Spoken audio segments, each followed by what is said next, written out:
Hi hello friends, welcome back to my channel. Friends, video ಬಂದು general Kannada sub paper. ಇದು ಒಂದು KPSC group ಸಿಗೆ ಸಂಬಂಧಪಟ್ಟಂಥ 2017ರ ಪ್ರಶ್ನೆ ಪತ್ರಿಕೆ ಜನರಲ್ ಕನ್ನಡಗೆ ಸಂಬಂಧಪಟ್ಟಂತೆ ಸ್ಪೆಸಿಫಿಕ್ ಪೇಪರ್ ಅಂತ ಹೇಳ್ಬಹುದಾಗಿರುತ್ತೆ. ಸೊ ಫಸ್ಟ್ ಕ್ವಶನ್ ಈ ರೀತಿದೆ, ನೋಡ್ತಾ ಹೋಗೋಣ ಬನ್ನಿ.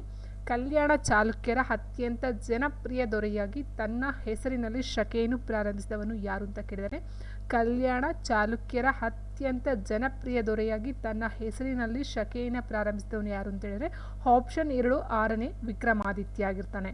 ಸೊ ಇದರ ಪ್ರಕಾರ ನೋಡ್ತಾ ಹೋದರೆ 6ನೇ ವಿಕ್ರಮಾದಿತ್ಯ ಏನಿದಾನೋ ಇವನು ಬಂದು ಕಲ್ಯಾಣ ಚಾಲುಕ್ಯರ ರಾಜವಂಶದ ಪ್ರಮುಖ ಮತ್ತು ಪ್ರಖ್ಯಾತ ದೊರೆ ಅಂತ ಹೇಳಬಹುದಾಗಿರುತ್ತೆ. ಇವನ ಅವಧಿ ಅಂತ ಹೇಳಿದರೆ 9ನೇ ತಾರೀಕು 3ನೇ ತಿಂಗಳು ಆಲ್ಮೋಸ್ಟ್ 1076 ಅಂತ ಹೇಳ್ಬೋದು. ಶಾಲಿವಾಹನ ಶಕೆಯನ್ನು ರದ್ದು ಮಾಡಿ ತನ್ನದೇ ಆದಂತಹ ವಿಕ್ರಮ ಶಕೆಯನ್ನು ಆರಂಭಿಸ್ತಕ್ಕಂಥದ್ದು ಇದು ಚಾಲುಕ್ಯ ವಿಕ್ರಮ ಶಕೆ ಎಂದು ಪ್ರತೀತಿಯನ್ನು ಪಡ್ಕೊಳ್ತದೆ. ಸೊ ಹಾಗಾಗಿ 6ನೇ ವಿಕ್ರಮಾದಿತ್ಯನ ಒಂದು ಚಾಲುಕ್ಯ ವಿಕ್ರಮ ಶಕೆ ಅಂತಕ್ಕಂಥದ್ದು 1076ರಲ್ಲಿ ಆರಂಭವನ್ನು ಮಾಡ್ತಕ್ಕಂಥದ್ದಾಗಿರುತ್ತೆ. ಇನ್ನು ಕಲ್ಯಾಣಿ ಚಾಲುಕ್ಯರ ಬಗ್ಗೆ ನೋಡ್ತಾ ಹೋದಾಗ ಇವರು ರಾಷ್ಟ್ರಕೂಟರ ಆಳ್ವಿಕೆಯನ್ನು ಕೊನೆಗಾಣಿಸಿ ಪ್ರವರ್ಧಮಾನಕ್ಕೆ ಬಂದರು. ಯಾರು? ಕಲ್ಯಾಣಿ ಚಾಲುಕ್ಯರು. ಇವರನ್ನು ಪಶ್ಚಿಮದ ಚಾಲುಕ್ಯರೆಂದು ಸಹ ಕರೀತಾರೆ. ಇವರ ಪ್ರಾರಂಭದ ರಾಜಧಾನಿ ಅಂತ ಹೇಳಿದ್ರೆ ಏತಗಿರಿ ಅಥವಾ ಪೊಟ್ಟಾಳಕೆರೆ. ಆ್ಯಂಡ್ ಅದು ಅದಾದ ನಂತರ ಮಹಾರಾಷ್ಟ್ರದ ಮಾನ್ಯಕೇಟವನ್ನು ಒಂದು ರಾಜಧಾನಿಯನ್ನಾಗಿ ಮಾಡ್ಕೊಳ್ತಕ್ಕಂಥದ್ದು ಸಹ ಇರುತ್ತೆ. ಇವರ ಲಾಂಛನ ಅಂತ ಹೇಳಿದ್ರೆ ವರಹ ಆಗಿರುತ್ತೆ. ರಾಷ್ಟ್ರಕೂಟರ ಸಾಮಂತರಾಗಿದ್ದವರು 2ನೇ ತೈಲಪ್ಪ. ಈ ಮನೆತನದ ಮೂಲ ಪುರುಷನು ತೈಲಪ್ಪನೇ ಆಗಿರ್ತಾನೆ. 2ನೇ ತೈಲಪ್ಪ ಆಗಿರ್ತಕ್ಕಂಥದ್ದು ಆಗಿರುತ್ತೆ. ಸೊ ಮೇಯ್ನಾಗಿ ನೋಡ್ತಾ ಹೋದರೆ ಕಲ್ಯಾಣಿ ಚಾಲುಕ್ಯರಲ್ಲಿ ಬರ್ತಕ್ಕಂಥದ್ದು ವಿಕ್ರಮಶಕೆ 6ನೇ ವಿಕ್ರಮಶಕೆ ಅಂತಕ್ಕಂಥದ್ದನ್ನ 1076ರಲ್ಲಿ 6ನೇ ವಿಕ್ರಮಾದಿತ್ಯ ಒಂದು ಪ್ರಾರಂಭವನ್ನು ಮಾಡ್ತಕ್ಕಂಥದ್ದು ಆಗಿರುತ್ತೆ. ಆ್ಯಂಡ್ ನೆಕ್ಸ್ಟ್ ನಾವು ನೋಡ್ತಾ ಹೋದಾಗ 2ನೇ ಕ್ವಶನ್ ಹೀಗಿದೆ. ನಾನೇರುವೆತ್ತರಕ್ಕೆ ನೀನೇರಬಲ್ಲೆಯ, ನಾನಿಳಿಯುವಾಳಕ್ಕೆ ನೀನು ಇಳಿಯಬಲ್ಲೆಯ ಎಂದು ಕವಿ ವಿಮರ್ಶಕನ ಸಂಬಂಧದ ಬಗ್ಗೆ ಹೇಳಿದ ಲೇಖಕ ಯಾರು ಅಂತ ಕೇಳಿದರೆ, ನೋಡಿ, ನಾನು ಏರುವ ಎತ್ತರಕ್ಕೆ ನೀನೇರಬಲ್ಲೆಯ, ನಾನಿಳಿಯುವಾಳಕ್ಕೆ ನೀನು ಇಳಿಯಬಲ್ಲೆಯ ಎಂದು ಹೇಳಿದಂತಹ ಕವಿ ಯಾರಂತ ಹೇಳಿದರೆ ಆಪ್ಷನ್ 2 ಕುವೆಂಪುರವರು. ನೀವು ನೋಡ್ತಾ ಹೋಗಬೇಕಾಗುತ್ತೆ, ಕುವೆಂಪು ಆಗಿರ್ಬೋದು, ಬೇರೆ ಒಂದು ಕವಿಗಳಾಗಿರ್ಬೋದು, ಅವರ ಒಂದು ಕವನಗಳಾಗಿರ್ಬೋದು ಅಥವಾ ಅವರ ಒಂದು ಸಾಲುಗಳು ಏನು ಹೇಳ್ತಾರೋ ಅದನ್ನು ನುಡಿಮುತ್ತುಗಳು ಅಂತ ಹೇಳ್ತೀವಿ. ಸೊ ಅದನ್ನು ನಾವು ಆಲ್ಮೋಸ್ಟ್ ನೋಡ್ತಾ ಹೋಗಬೇಕಾಗುತ್ತೆ. ಅದು ಕವಿಗಳ ಹಳೆಗನ್ನಡ ಆಗಿರ್ಬೋದು ಅಥವಾ ನಡುಗನ್ನಡ, ಹೊಸಗನ್ನಡದ ಕವಿಗಳಾಗಿರ್ಬೋದು, ಅವರ ಒಂದು ನುಡಿಮುತ್ತುಗಳು, ಕಾವ್ಯಗಳ ಕವನಗಳನ್ನು ನೋಡ್ತಾ ಹೋಗ್ತೀವಿ. ಸೊ ಅದಕ್ಕೆ ಸಂಬಂಧಪಟ್ಟ ತುಂಬ ಕ್ವಶನ್ಸ್ಗಳು ಸಹ ಬರ್ತಾ ಇದ್ದಾವೆ. ಇನ್ನು ಕುವೆಂಪುಗೆ ಸಂಬಂಧಪಟ್ಟಂತೆ ಇತರ ಒಂದು ನುಡಿಮುತ್ತುಗಳು ಅಂತ ಹೇಳಿದರೆ ಜಯಭಾರತ ಜನತಾ ಜೊತೆ ಅವರೇ ಬರೆದಿರ್ತಕ್ಕಂಥದ್ದು ಅಲ್ವಾ. ಅವನನ್ನ ಚೇತನ ಹಾಗೂ ನೀ ಅನಿಕೇತನ, ಅದು ಒಂದು ನಡೆ ಮುಂದೆ ನುಗ್ಗಿ ನಡೆ ಮುಂದೆ ಅಂತಕ್ಕಂಥದ್ದು ಸಹ ಅವರೇ ಬರೆದಿರ್ತಕ್ಕಂಥ ಸಾಲುಗಳು. ಕನ್ನಡಕ್ಕೆ ಹೋರಾಡು ಕನ್ನಡದ ಕಂದ, ಸೊ ಇದಾಗಿರ್ಬೋದು. ಎಲ್ಲಾದರೂ ಇರು ಎಂತಾದರೂ ಇರು ಎಂದೆಂದಿಗೂ ನೀ ಕನ್ನಡವಾಗಿರು ಅಂತಕ್ಕಂಥದ್ದಾಗಿರ್ಬೋದು. ದೋಣಿ ಸಾಗಲಿ ಮುಂದೆ ಹೋಗಲಿ ದೂರ ತೀರವ ಸೇರಲಿ, ಬೀಸು ಗಾಳಿಗೆ ಬೀಳುತ್ತಿಡುವ ತೆರೆಯ ಮೇಗಡೆ ಹಾರಲಿ ಅಂತಕ್ಕಂಥ ಕೆಲವೊಂದು ಕವನಗಳನ್ನು ನಾವು ನೋಡ್ತಾ ಹೋಗಬಹುದಾಗಿರುತ್ತೆ. ಯಾವುದು? ಕುವೆಂಪುರವರದು. ಓಕೆ ಫ್ರೆಂಡ್ಸ್, ಆ್ಯಂಡ್ ನೆಕ್ಸ್ಟ್ ಮುಂದಿನ ಕ್ವಶನ್ ನೋಡ್ತಾ ಹೋಗೋಣ. ಆಧುನಿಕ ಕನ್ನಡ ಸಾಹಿತ್ಯದ ವಿವಿಧ ಘಟ್ಟಗಳನ್ನು ಕಾಲಾನುಕ್ರಮವಾಗಿ ಗುರುತಿಸಿ ಅಂತ ಕೊಟ್ಟಿದ್ದಾರೆ. ಆಧುನಿಕ ಕನ್ನಡ ಸಾಹಿತ್ಯ ವಿವಿಧ ಘಟ್ಟಗಳನ್ನು ಕಾಲಾನುಕ್ರಮವಾಗಿ ಗುರುತಿಸಿ. ನೋಡಿ ಫ್ರೆಂಡ್ಸ್, ಫಸ್ಟ್ ಬರ್ತಕ್ಕಂಥ ನಮ್ಗೆ ಯಾವುದು ಅಂತ ಹೇಳಿದರೆ ಈ ಒಂದು ಆಧುನಿಕ ಕನ್ನಡ ಸಾಹಿತ್ಯಕ್ಕೆ ಸಂಬಂಧಪಟ್ಟಂತೆ ಫಸ್ಟ್ ಒಂದು ಘಟ್ಟ ಅಂತ ಹೇಳಿದ್ರೆ ಅದು ನವೋದಯ. ಸೊ ನವೋದಯಕ್ಕಿಂತ ಮೊದಲು ನಮಗೆ ಬರ್ತಕ್ಕಂಥದ್ದು ಯಾವುದು ಅಂತ ಹೇಳಿದ್ರೆ ಚಂಪು ಸಾಹಿತ್ಯ, ಶತಕ ಸಾಹಿತ್ಯ, ಕೀರ್ತನ ಸಾಹಿತ್ಯವೆಲ್ಲ ಬರ್ತಾ ಹೋಗುತ್ತೆ. ಆದರೆ ಅದೆಲ್ಲ ಹಳೆಗನ್ನಡಕ್ಕೆ ಸೇರ್ಕೊಳ್ತಕ್ಕಂಥದ್ದು, ಕನ್ನಡ ಸಾಹಿತ್ಯಕ್ಕೆ ಸೇರ್ಕೊಳ್ತಕ್ಕಂಥದ್ದಾಗಿದೆ. ಆದರೆ ಆಧುನಿಕ ಕನ್ನಡ ಸಾಹಿತ್ಯದ ಘಟ್ಟ ಅಂತ ಹೇಳಿದಾಗ ಫಸ್ಟ್ಗೆ ನಮಗೆ ಬರ್ತಕ್ಕಂಥದ್ದು ಯಾವುದು ಅಂತ ಹೇಳಿದ್ರೆ ನವೋದಯ ಸಾಹಿತ್ಯ ಆಗಿರ್ತಕ್ಕಂಥದ್ದು. ನವೋದಯ ಸಾಹಿತ್ಯ ಫಸ್ಟ್ಗೆ ಬರ್ತಕ್ಕಂಥದ್ದು. ಅದಾದ ನಂತರ ಬರ್ತಕ್ಕಂಥದ್ದು ಪ್ರಗತಿಶೀಲ. ಓಕೆ, ಸೊ ನವೋದಯ ಆದ ನಂತರ ಬರ್ತಕ್ಕಂಥ ಪ್ರಗತಿಶೀಲ. ಸೊ ಯಾವುದರಲ್ಲಿದೆ? ಆಪ್ಷನ್ 2ನಲ್ಲಿ ಇಲ್ಲೇ ಇದೆ ನೋಡಿ. ನವೋದಯ ಆದ ನಂತರ ಪ್ರಗತಿಶೀಲ, ಅದಾದ ನಂತರ ನವ್ಯ, ಅದಾದ ನಂತರ ದಲಿತ, ಅದಾದ ನಂತರ ಬಂಡಾಯ, ಹೀಗೆ ಡಿವೈಡ್ ಆಗ್ತಾ ಹೋಗುತ್ತೆ. ಇನ್ನು ನೆಕ್ಸ್ಟ್ ನವೋದಯ ಸಾಹಿತ್ಯ ಅಂತ ಹೇಳಿದಾಗ ಇಲ್ಲಿ ಮೇಯ್ನಾಗಿ ನವೋದಯದಲ್ಲಿ ಬರ್ತಕ್ಕಂಥದ್ದು ಯಾರ್ಯಾರು ಅಂತ ಹೇಳಿದ್ರೆ ಕುವೆಂಪು ತುಂಬ ಮೇಯ್ನ್ ಅಂತ ಹೇಳಿದ್ರೆ ಪಂಜೆ ಮಂಗೇಶರಾಯ, ಎಂ ಗೋವಿಂದಪ್ಪಯ್ಯ ಆಗಿರ್ಬೋದು, ಮತ್ತು DVG ಗುಂಡಪ್ಪ ಆಗಿರ್ಬೋದು, TP ಕೈಲೇಸಾಮ್ ಆಗಿರ್ಬೋದು, ಮಾಸ್ತಿ ವೆಂಕಟೇಶ ಅಯ್ಯಂಗಾರ್ ಆಗಿರ್ಬೋದು, ಮತ್ತು ಕುವೆಂಪುರವರು ಸಹ, ಈ ಗೋರು ರಾಮಸ್ವಾಮಿ ಆಗಿರ್ಬೋದು. ಸೊ ಇವರೆಲ್ಲ ನವೋದಯದಲ್ಲಿ ಬರ್ತಕ್ಕಂಥದ್ದಾಗಿರುತ್ತೆ. ಮೊಟ್ಟ ಮೊದಲ ಬಾರಿಗೆ ಕನ್ನಡದಲ್ಲಿ ಅಂದರೆ ಇಟ್ ಮೀನ್ಸ್ ಆಧುನಿಕ ಕನ್ನಡದ ಒಂದು ಘಟ್ಟ ಅಂತ ಹೇಳಿದ್ರದು ನವೋದಯ ಆಗಿರ್ತಕ್ಕಂಥದ್ದಾಗಿರುತ್ತೆ. ಇನ್ನು ನೆಕ್ಸ್ಟು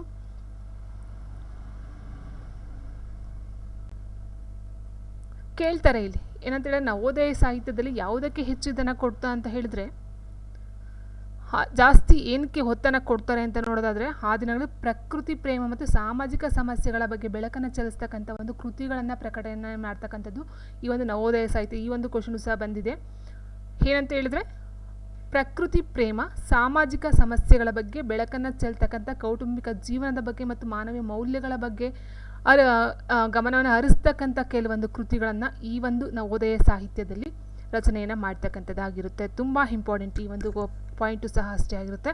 ಆ್ಯಂಡ್ ನೆಕ್ಸ್ಟು ಬರ್ತಕ್ಕಂಥದ್ದು ಯಾವುದು? ಪ್ರಗತಿಶೀಲ. ಸೊ ಪ್ರಗತಿಶೀಲ ಯಾವಾಗ ಅಂತ ಹೇಳಿದರೆ 1943ರಲ್ಲಿ ಸ್ಟಾರ್ಟ್ ಆಗ್ತಕ್ಕಂಥದ್ದು. 1943ರಿಂದ ಸ್ಟಾರ್ಟ್ ಆಗುತ್ತೆ ಪ್ರಗತಿಶೀಲ. ಇಲ್ಲಿ ಮೇಯ್ನಾಗಿ ಬರ್ತಕ್ಕಂಥವ್ರು ಯಾರ್ಯಾರು ಅಂತ ಹೇಳಿದರೆ ನಿಮ್ಗೆ ಗೊತ್ತಿರಬಹುದು, ನಿರಂಜನ್ ಆಗಿರ್ಬೋದು, ಅನಕ್ರು ಆಗಿರ್ಬೋದು, ವ್ಯಾಸರಾಯ ಬಲ್ಲಾಳ ಆಗಿರ್ಬೋದು, ಬಸವರಾಜ್ ಕಟ್ಟಿಮನಿ ಆಗಿರ್ಬೋದು, ಓಕೆ, ಚದುರಂಗ, ಶಿವರಾಮ್ ಕಾರಂತು, ಇವರೆಲ್ಲ ಬರ್ತಕ್ಕಂಥದ್ದು ಪ್ರಗತಿಶೀಲದಲ್ಲಿ. ಸೊ ಮೇಯ್ನಾಗಿ ಇಲ್ಲಿ ಬರುತ್ತೆ ಪ್ರಗತಿಶೀಲ ಪಂಥ ಅಂತ ಹೇಳಿದ್ರೆ 1947ರಲ್ಲಿ ಬೆಂಗಳೂರಲ್ಲಿ ಆರಂಭವಾಗುತ್ತೆ. ಇದು ಬೆಂಗಳೂರಲ್ಲಿ ಪ್ಲೇಸು ಸಹ ಹೇಳ್ತಾರೆ. ಬೆಂಗಳೂರಲ್ಲಿ ಆರಂಭ ಆಗ್ತಕ್ಕಂಥದ್ದು. ಯಾರ ಒಂದು ಅಧ್ಯಕ್ಷತೆ ಅಂದರೆ ಅನಕ್ರು ನಿಮ್ಗೆ ಗೊತ್ತಿರ್ಬೋದು. ಸೊ ಇವರ ಒಂದು ಅಧ್ಯಕ್ಷತೆಯಲ್ಲಿ ಮೊಟ್ಟ ಮೊದಲಿಗೆ ಬಾರಿಗೆ 1943ರಲ್ಲಿ ಒಂದು ಪ್ರಗತಿಶೀಲ ಪಂಥ ಅಂತಕ್ಕಂಥದ್ದು ಜಾರಿಗೆ ಬರ್ತಕ್ಕಂಥದ್ದು ಆಗಿರುತ್ತೆ. ಆ್ಯಂಡ್ ನೆಕ್ಸ್ಟ್ ನಾವು ನೋಡ್ತಾ ಹೋದರೆ ನವ್ಯ. ಸೊ ನವ್ಯ ಏನಿದೆಯೋ ನವ್ಯ ಸಾಹಿತ್ಯಕ್ಕೆ ಮೇಯ್ನಾಗಿ ಹೇಳ್ತೀವಿ 1950ರಲ್ಲಿ. ಇದು ಸಹ ಇಂಪಾರ್ಟೆಂಟು. 1950ರಲ್ಲಿ ನವ್ಯ ಸಾಹಿತ್ಯಕ್ಕೆ ವಿ.ಕೃ. ಗೋಕಾಕ್ರವರು ಇಸ್ ವೆರಿ ವೆರಿ ಇಂಪಾರ್ಟೆಂಟು. ಮೇಯ್ನಾಗಿ ನವ್ಯ ಸಾಹಿತ್ಯಕ್ಕೆ ಬರ್ತಕ್ಕಂಥದ್ದು ಯಾರಂತ ಹೇಳಿದ್ರೆ ವಿ.ಕೃ. ಗೋಕಾಕ್ರವರು. ವಿ.ಕೃ. ಗೋಕಾಕ್ ಮತ್ತು ಗೋಪಾಲಕೃಷ್ಣ ಅಡಿಗ ಅವರಿಬ್ಬರು ಮೇಯ್ನಾಗಿ ಬರ್ತಾರೆ. ಸೊ ಇವರನ್ನು ನವ್ಯ ಎಂಬ ಪದವನ್ನು ಮೊಟ್ಟ ಮೊದಲಿಗೆ ಬಳಸ್ತವರೇ ಈ ಗೋಕಾಕ್ರವರು ಅಂತ ಇವರಿಗೆ. ಹಾಗಾಗಿ ಇವ್ರನ್ನ ಕನ್ನಡ ನವ್ಯ ಸಾಹಿತ್ಯದ ಪ್ರವರ್ತಕರು ಅಂತ ಸಹ ಹೇಳ್ತಾರೆ. ಯಾರಿಗೆ? ಗೋರೂರವ್ರಿಗೆ. ನವ್ಯ ಕನ್ನಡ ನವ್ಯ ಸಾಹಿತ್ಯ ಮಾರ್ಗದ ಪ್ರವರ್ತಕರು ಅಂತ ಗೋರೂರು ಅವ್ರಿಗೆ ಸಹ ಹೇಳ್ತಾರೆ. ಗೋಕಾಕ್ರವ್ರಿಗೆ 1950ರಲ್ಲಿ ಇದನ್ನ ಜಾರಿಗೆ ತರ್ತಕ್ಕಂಥದ್ದಾಗಿರುತ್ತೆ. ಆ್ಯಂಡ್ ಮೇಯ್ನಾಗಿ ಬರ್ತಕ್ಕಂಥದ್ದು ಗೋಕಾಕ್ರವರು ಮತ್ತು ಈ ಒಂದು ಗೋಪಾಲಕೃಷ್ಣ ಅಡಿಗಾರವರು. ಓಕೆ. ಆ್ಯಂಡ್ ನೆಕ್ಸ್ಟ್ ನಾವು ನೋಡ್ತಾ ಹೋದರೆ ದಲಿತ ಅಂತಕ್ಕಂಥದ್ರಲ್ಲಿ ನೋಡ್ತಾ ಹೋದಾಗ ದಲಿತ ಬರ್ತಕ್ಕಂಥದ್ದು 1970ರಿಂದ ಈಚೆಗೆ ಬರ್ತಕ್ಕಂಥದ್ದು 1970. ದಲಿತದಲ್ಲಿ ಮೇಯ್ನಾಗಿ ನಿಮ್ಗೆ ಗೊತ್ತಿರಬಹುದು. ದಲಿತದಲ್ಲಿ ಬರ್ತಕ್ಕಂಥದ್ದು ಯಾರ್ಯಾರು ಅಂತ ಹೇಳಿದ್ರೆ ದೇವನೂರು ಮಹಾದೇವ ಮತ್ತು ಡಾಕ್ಟರ್ ಸಿದ್ಧಲಿಂಗಯ್ಯ. ವೆರಿ ಇಂಪಾರ್ಟೆಂಟ್ ಹೌದಲ್ವಾ? ಕೇಳ್ತಾರಲ್ಲಿ ಸಿದ್ಧಲಿಂಗಯ್ಯರವರು ಯಾವ ಒಂದು ಸಾಹಿತ್ಯ ಘಟ್ಟಕ್ಕೆ ಸೇರ್ತಕ್ಕಂಥವ್ರು ಅಂತ ಕೇಳ್ತಾರೆ. ದೇವನೂರು ಮಹಾದೇವ ಮತ್ತು ಡಾಕ್ಟರ್ ಸಿದ್ಧಲಿಂಗಯ್ಯ ಇಬ್ಬರು ಮೇಯ್ನಾಗಿ ಬರ್ತಕ್ಕಂಥದ್ರ ಜೊತೆಗೆ ಅರವಿಂದ್ ಮಾಲಗಿತ್ತಿ ಬರ್ತಾರೆ. ನೆಕ್ಸ್ಟು ಸೋಮಣ್ಣ ಹೊಂಗಳ್ಳಿ. ಸೊ ಸುಮಾರು ಜನ ಬರ್ತಾ ಹೋಗ್ತಾರೆ. ಸೊ ಅವರೆಲ್ಲ ದಲಿತದಲ್ಲಿ ಬರ್ತಕ್ಕಂಥ. ಇನ್ನು ಬಂಡಾಯ ಅಂತ ಹೇಳಿದ್ರೆ ಬಂಡಾಯದಲ್ಲಿ ಮೇಯ್ನಾಗಿ ಬರ್ತಕ್ಕಂಥದ್ದು ಯಾರಂತ ಹೇಳಿದ್ರೆ ಸೊ ಇದು ಇತ್ತೀಚಿನ ಒಂದು ಹೊಸಗನ್ನಡ ಸಾಹಿತ್ಯಕ್ಕೆ ಬರ್ತಕ್ಕಂಥದ್ದು. ಅದು ಬಂಡಾಯ ಲಾಸ್ಟಲ್ಲಿ ಬರ್ತದಲ್ಲ. ಸೊ ಇದು ಒಂದು ಹೊಸಗನ್ನಡ ಸಾಹಿತ್ಯಕ್ಕೆ ಸಂಬಂಧಪಟ್ಟಂತೆ ಬರ್ತಕ್ಕಂಥದ್ದಾಗಿರುತ್ತೆ. ಇಲ್ಲಿ ಮೇಯ್ನಾಗಿ ಏನಕ್ಕೆ ಅಂತ ಪ್ರಾಶಸ್ತ್ಯ ಕೊಡ್ತಾನೆ, ಸಾಮಾಜಿಕ ಅಸಮಾನತೆ ವಿರುದ್ಧ, ಅನ್ಯಾಯದ ವಿರುದ್ಧ ಹೋರಾಟ ಮಾಡ್ತಕ್ಕಂಥದ್ದು, ಪ್ರತಿಭಟನೆ ಮಾಡ್ತಕ್ಕಂಥ ಒಂದು ಇದು ಅಂತ ಹೇಳ್ಬೋದಾಗಿರುತ್ತೆ ಬಂಡಾಯ ಅಂತ ಹೇಳ್ತಕ್ಕಂಥದ್ದು. ಸೊ ಬಂಡಾಯ ಪದದ ಅರ್ಥನೇ ಅದಾಗಿರ್ತದಲ್ವಾ? ಬಂಡಾಯ ಎದ್ದೇಳೋದು ಅಂತ ಹೇಳ್ತಾರೆ. ಇಟ್ ಮೀನ್ಸ್ ಪ್ರತಿಭಟನೆಯನ್ನು ಮಾಡ್ತಕ್ಕಂಥದ್ದಾಗಿರುತ್ತೆ. ಸೊ ಇದು ಬಂದು ಬಂಡಾಯ ಸಾಹಿತ್ಯ ಲಾಸ್ಟಲ್ಲಿ ಬರ್ತಕ್ಕಂಥದ್ದು. ಇದರಲ್ಲಿ ಪ್ರಮುಖವಾಗಿ ಬರ್ತಕ್ಕಂಥದ್ದು ಬರಗೂರು ರಾಮಚಂದ್ರಪ್ಪ ಬರ್ತಾರೆ, ಚಂದ್ರಶೇಖರ್ ಪಾಟೀಲ್ ಬರ್ತಾರೆ. ಆ್ಯಂಡ್ ಇನ್ನೊಂದೇನಂತ ಹೇಳಿದ್ರೆ ಎಲ್ಲ ಆಲ್ಮೋಸ್ಟು ಮಿಕ್ಸು ಸಹ ಆಗ್ತಾರೆ ಇಲ್ಲಿ.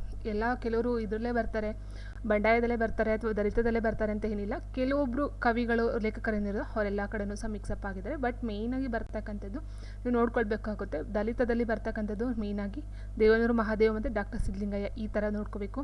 ಆ್ಯಂಡ್ ಇದರಲ್ಲಿ ಬಂಡಾಯದಲ್ಲಿ ಸುಮಾರು ಜನ ಬರ್ತಾರೆ. ಯಾರು? ಬರಗೂರು ರಾಮಚಂದ್ರಪ್ಪ, ಚಂದ್ರಶೇಖರ್ ಪಾಟೀಲು, ಚದುರಂಗ, ಶಿವರಾಮ್ ಕಾರಂತು, ಗೀತಾ ನಾಗಭೂಷಣ್, ಆರ್ ಅಬೂಬಕರ್. ಸೊ ಇವರೆಲ್ಲ ಬರ್ತಕ್ಕಂಥದ್ದು. ಅದಾದಂಥ ಪಿ ಲಂಕೇಶ್ ಗೊತ್ತಿರ್ಬೋದು ನಿಮಗೆ. And next Basavaraj Sabarad. So ಅವರು ಸಹ ಬರ್ತಾರೆ ದಲಿತ ಬಂಡಾಯದಲ್ಲಿ. ಸೊ ಈ ರೀತಿ ನೀವು ನೋಡ್ಕೊಳ್ತಾ ಹೋಗಬೇಕಾಗುತ್ತೆ. ಆ್ಯಂಡ್ ನೆಕ್ಸ್ಟ್ ಮುಂದಿನ ಪ್ರಶ್ನೆ,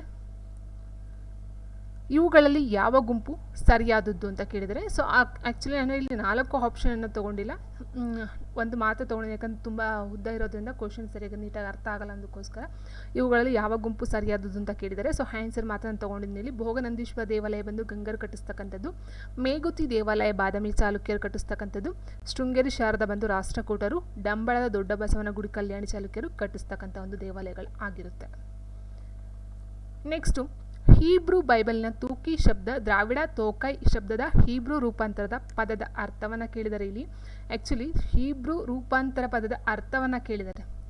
ಹೀಬ್ರೂ ಅಂದರೆ ಏನು? ಹುಲಿ, ತೋಳ, ನವಿಲು, ನರಿ ಅಂತ ಕೊಟ್ಟಿದೆ ನೋಡಿ. ಕ್ವಶನ್ KPSC ಅವ್ರು ಯಾವ ರೀತಿ ಕನ್ನಡ ಪೇಪರ್ನ ಕೊಡ್ತಾರೆ ಅಂತ ಹೇಳಿದರೆ ಆಲ್ಮೋಸ್ಟು ವಿಲೇಜ್ ಅಕೌಂಟೆಂಟು, PDO ಆಗಿರ್ಬೋದು ಆ್ಯಂಡ್ ST/FTನೂ ಸಹ ಸ್ವಲ್ಪ ಈಸಿಯಾಗಿ ಇರುತ್ತೆ ಪೇಪರ್. ಅಂದರೆ 50ಗಿಂತ ಆ್ಯಕ್ಚುಲಿ 70 ಅಷ್ಟು ನೀಟಾಗಿ ಈಸಿಯಾಗಿರುತ್ತೆ paper. But KPSC group C ಏನಿದೆಯೋ ಸೊ ಅದು ಸ್ವಲ್ಪ ಟಫ್ ಇರುತ್ತೆ ಪೇಪರು, ನೋಡ್ತಾ ಹೋಗಿ.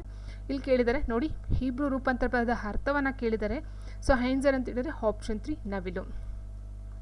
ಆ್ಯಂಡ್ ನೆಕ್ಸ್ಟು ಇಲ್ಲಿ ಯಾರು ಮುಖ್ಯರಲ್ಲ, ಯಾರು ಅಮುಖ್ಯರಲ್ಲ, ಇದು ಯಾವ ಕಾದಂಬರಿಯ ಕೇಂದ್ರ ನುಡಿಗಳು ಅಂತ ಕೊಟ್ಟಿದ್ದಾರೆ. ಇಲ್ಲಿ ಯಾರು ಮುಖ್ಯರಲ್ಲ, ಯಾರು ಅಮುಖ್ಯರಲ್ಲ, ಇದು ಯಾವ ಕಾದಂಬರಿಯ ಕೇಂದ್ರ ನುಡಿಗಳು. ಸೊ ನೋಡಿ ಫ್ರೆಂಡ್ಸ್, ಕುಸುಮಬಾಲೆಯನ್ನು ಕೊಟ್ಟಿದ್ದಾರೆ. ಕುಸುಮಬಾಲೆ ಯಾರು ಅಂತ ನಿಮ್ಗೆ ಗೊತ್ತಿರಬಹುದು ಮೇ ಬಿ.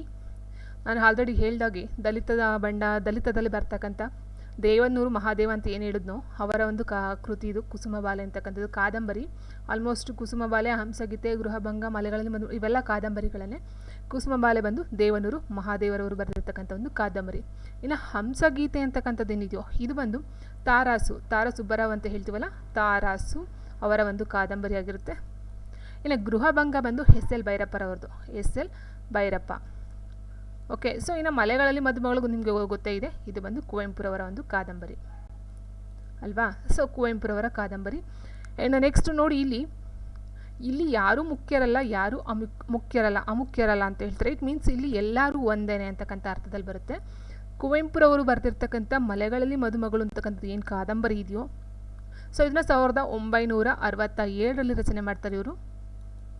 ಇದರ ಒಂದು ಒಳ ಅಂಶ ಅಥವಾ ಒಳ ಅರ್ಥ ಅಥವಾ ಇದರ ಒಂದು ವಿವರಣೆ ಏನಂತ ಹೇಳಿದರೆ, ಒಬ್ಬ ವ್ಯಕ್ತಿ ಅಥವಾ ಒಂದು ಜಾತಿ ಆಗಿರ್ಬೋದು, ಅಥವಾ ಒಂದು ಜನಾಂಗ ಅಥವಾ ಒಂದು ಪಂಗಡ ಆಗಿರ್ಬೋದು, ಅಥವಾ ಒಬ್ಬ ಸೌಂದರ್ಯಕ್ಕೆ ಸಂಬಂಧಪಟ್ಟಂತೆ ವಿವರಣೆಯನ್ನು ಕೊಡ್ತಕ್ಕಂಥದ್ದು ಆಗಿರುತ್ತೆ. ಅಂದರೆ ಇಲ್ಲಿ ಜಾತಿ ಅಂತ ವಿಂಗಡಿಸೋದಾಗಿರ್ಬೋದು, ಅಥವಾ ಪಂಗಡ ಅಥವಾ ಸ್ಥಳಗಳನ್ನು ನೋಡಿ ವಿಂಗಡಣೆ ಮಾಡ್ತಕ್ಕಂಥದ್ದು, ಅಥವಾ ಸೌಂದರ್ಯ ಏನಿದೆಯೋ, ಸೊ ಅವರು ಕಪ್ಪುರು ಬಿಳಿಯರು ಅಂತ ಹೇಳ್ತೀವಲ್ವಾ, ಸೊ ಅದರ ಬಗ್ಗೆ ವಿವರಣೆಯನ್ನು ಕೊಡ್ತಾರೆ. ಇಟ್ ಮೀನ್ಸ್ ಇಲ್ಲಿ ಯಾರೂ ಮುಖ್ಯರಲ್ಲ, ಯಾರೂ ಅಮುಖ್ಯರಲ್ಲ.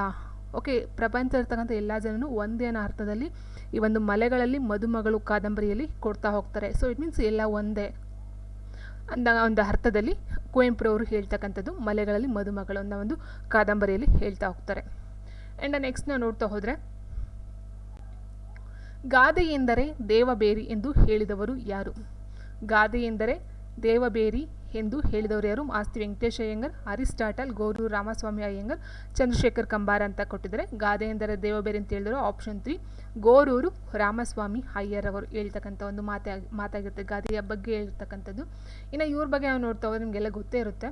ಸೊ ಜುಲೈ 4, 1904ರಲ್ಲಿ ಹಾಸನ ಜಿಲ್ಲೆಯ ಗೋರೂರವರು. ಇವರು ಜನನ ಬಂದು ಗೋರೂರಲ್ಲಿ. ಕಾವ್ಯನಾಮ ಅಂತ ಹೇಳಿದ್ರೆ ವೆರಿ ಇಂಪಾರ್ಟೆಂಟು, ಸೀತಾತನಯ ಇವರ ಒಂದು ಕಾವ್ಯನಾಮ ಆಗಿರುತ್ತೆ, ತುಂಬ important.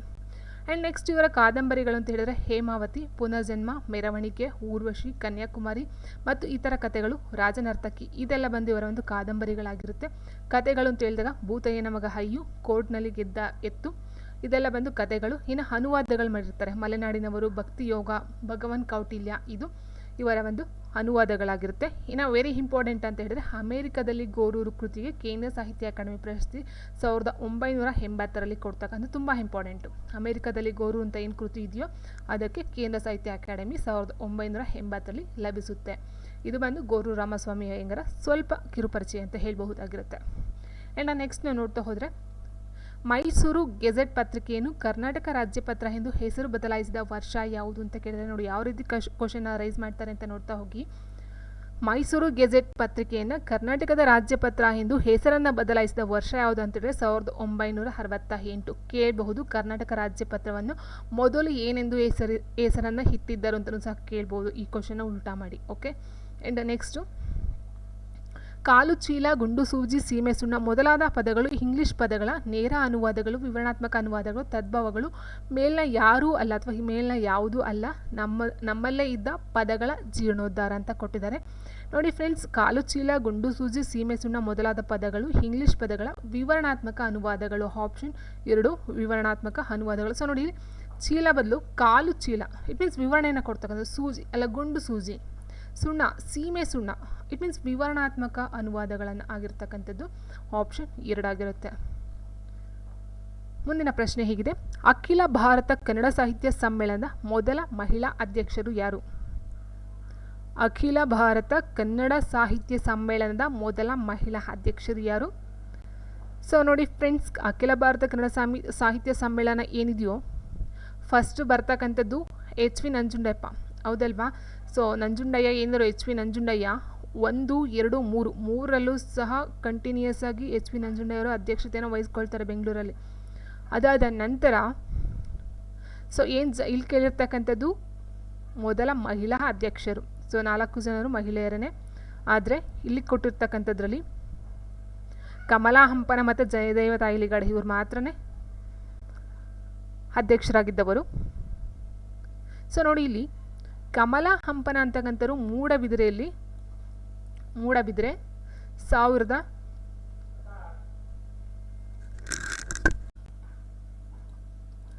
Kamala Hampana ಮೂಡಬಿದ್ರೆಯಲ್ಲಿ 2003ರಲ್ಲಿ it means 2003ರಲ್ಲಿ 71ನೇ ಅಖಿಲ ಭಾರತ ಕನ್ನಡ ಸಾಹಿತ್ಯ ಸಮ್ಮೇಳನದ ಅಧ್ಯಕ್ಷರಾಗಿರ್ತಾರೆ. ಇನ್ನು ಜಯದೇವಿ ತಾಯಿಲಿಗಡೆ ಇದಾರಲ್ಲ, ಸೊ ಇವರು ಬಂದು 48ನೇ ಅಧ್ಯಕ್ಷತೆಯನ್ನು ವಹಿಸ್ಕೊಳ್ತಾರೆ. ಯಾವಾಗ ಅಂತ ಹೇಳಿದ್ರೆ 1974ರಲ್ಲಿ ಮಂಡ್ಯದಲ್ಲಿ 1974ರಲ್ಲಿ 48ನೇ ಅಖಿಲ ಭಾರತ ಕನ್ನಡ ಸಾಹಿತ್ಯ ಸಮ್ಮೇಳನದ ಅಧ್ಯಕ್ಷರಾಗಿ ಮೊದಲ ಮಹಿಳಾ ಅಧ್ಯಕ್ಷರಾಗಿ ಆಯ್ಕೆನ ಆಗ್ತಕ್ಕಂಥದ್ದು ಆಗಿರುತ್ತೆ.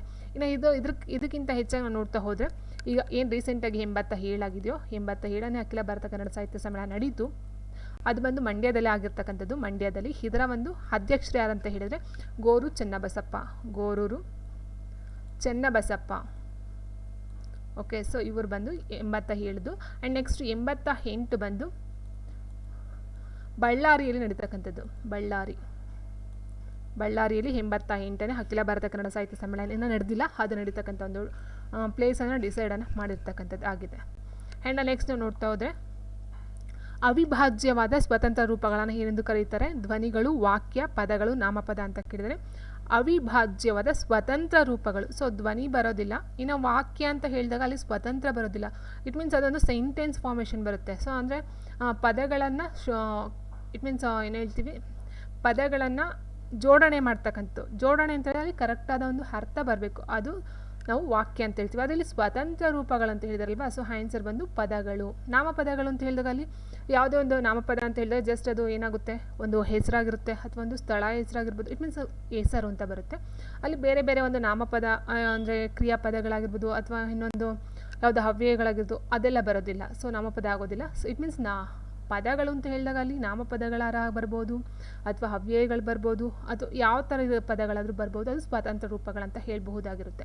ಹಾಗಾಗಿ ಆನ್ಸರ್ ಆಪ್ಷನ್ 3. ನೆಕ್ಸ್ಟು ಹೊರಬಾಗಿಲು ಎಂಬುದು ಯಾವ ಸಮಾಸ ಅಂತ ಕೇಳಿದರೆ ಹೊರಬಾಗಿಲು. ನೋಡಿ, ಹೊರಬಾಗಿಲನ್ನ ಬಿಡಿಸ್ಬಾರ್ದಾಗ ಅಥವಾ ವಿಗ್ರಹ ವಾಕ್ಯನ ಇದು ಸಮಾಸ ಹೇಳಿದರೆ ವಿಗ್ರಹ ವಾಕ್ಯನ ಮಾಡಿದಾಗ ನಾವು ಬಾಗಿಲ ಪ್ಲಸ್ ಹೊರಗೆ, ಬಾಗಿಲ ಪ್ಲಸ್ ಹೊರಗೆ ಹೊರಬಾಗಿಲು ಅಂತ ಹೇಳ್ತೀವಿ. ಸೊ ಕ್ರಿಯಾ ಸಮಾಸ ಅಂತ ಹೇಳಿದ್ರೆ ಕ್ರಿಯೆ ಜರುಗಬೇಕು. ಸೊ ಇಲ್ಲಿ ಯಾವುದೇ ಒಂದು ಕ್ರಿಯೆ ಜರುಗ್ತಾ ಇಲ್ಲ. ಆ್ಯಂಡ್ ಗಮಕ ಸಮಾಸ ಅಂತ ಹೇಳಿದ್ರೆ ಅಲ್ಲಿ ಕ್ರಿಯಾಪದ ಬರುತ್ತೆ ಅಥವಾ ಅಲ್ಲೇನಾಗುತ್ತೆ ಸರ್ವನಾಮ ಬರ್ತಕ್ಕಂಥದ್ದು ಇರುತ್ತೆ. ಸೊ ಹಾಗಾಗಿ ಇದು ಸಹ ಇಲ್ಲ. ಇನ್ನು ದ್ವಿಗು ಸಮಾಸ ಅಂತ ಹೇಳಿದ್ರೆ ಅಂಕಿ ಅಂಶಗಳಿಂದ ಸೇರಿರ್ತಕ್ಕಂಥದ್ದು ನಾವು ದ್ವಿಗು ಸಮಾಸ ಅಂತ ಹೇಳ್ತೀವಿ, ಇದು ಬರೋದಿಲ್ಲ. ಅಂಶಿ ಸಮಾಸ ಅಂತ ಹೇಳಿದ್ರೆ ಅಂಶಿ ಭಾವ, ಇಟ್ ಮೀನ್ಸ್ ಭಾಗವಾಗಿ ಕಂಡು ಬರ್ತಕ್ಕಂಥದ್ದು. ಅಂಶಿ ಸಮಾಸಕ್ಕೆ ಒಂದು ಎಕ್ಸಾಂಪಲ್ ಉದಾಹರಣೆ ಈ ಒಂದು ಹೊರಬಾಗಿಲು ಅಂತಕ್ಕಂಥದ್ದು ಆಗಿರುತ್ತೆ. ನೆಕ್ಸ್ಟ್ ಪ್ರಶ್ನೆ ಹೇಗಿದೆ, 13ನೇ ಪ್ರಶ್ನೆ. ಸೊ ನೋಡಿ, ಕೆಳಗೆ ನಾನು ಸರಿ ಹೊಂದಿಸಿರಿ ಅಂತ ಕೊಟ್ಟಿದ್ದಾರೆ. ಡಾಕ್ಟರ್ ರಾಮೇಗೌಡ, ಬೆಳಗಾವಿ ಜಿಲ್ಲೆಯ ಜನಪದ ಕಥೆಗಳು. ಸೊ ಇಟ್ ಮೀನ್ಸ್ ಅವರು ಬರೆದಿರ್ತಕ್ಕಂಥ ಕೆಲವೊಂದು ಕೃತಿ ಅಥವಾ ಗಾಯನ ಪುಸ್ತಕಗಳ ಬಗ್ಗೆ ಕೊಟ್ಟಿರ್ತಕ್ಕಂಥದ್ದು. ಸೊ ನೋಡಿ, ಇಲ್ಲಿ ಡಾಕ್ಟರ್ ರಾಮೇಗೌಡ ಅಂತಕ್ಕಂಥದ್ದು ಏನಿದೆಯೋ ಇದು ಬಂದು ನಮ್ಮ ಒಗಟುಗಳು ಬರೆದಿರ್ತಕ್ಕಂಥದ್ದು. ಪ್ರೋ ಸುಧಾಕರ ಬಂದು ನಮ್ಮ ಸುತ್ತಿನ ಗಾದೆಗಳು. ಆ್ಯಂಡ್ ನೆಕ್ಸ್ಟು TS ರಾಜಪ್ಪ ಬಂದು ಬೆಳಗಾವಿ ಜಿಲ್ಲೆ ಜನಪದ ಕಥೆಗಳು. ಹಲಸಂಗಿಯ ಚೆನ್ನಮಲ್ಲಪ್ಪ ಮತ್ತು ಇತರರು ಬಂದು ಗರತಿಯ ಹಾಡುಗಳನ್ನು ಇದು ಬರ್ತಕ್ಕಂಥದ್ದು ಆಗಿರುತ್ತೆ. ಆ್ಯಂಡ್ ಹಾಗಾಗಿ ಆನ್ಸರ್ ಆಪ್ಷನ್ 2. ನೆಕ್ಸ್ಟ್ ಪ್ರಶ್ನೆ ಆಗಿದೆ, ಕೆಳಗಿನ ಸಾಹಿತಿಗಳನ್ನು ಮತ್ತು ಅವರ ಸಾಹಿತ್ಯ ಪಂಥವನ್ನು ಸರಿ ಹೊಂದಿಸಿ. ನಾನು ಹೇಳಿದೆ ಅಲ್ವಾ ಈಗ ಏನು ನವೋದಯ ಬರುತ್ತೆ, ನವ್ಯ.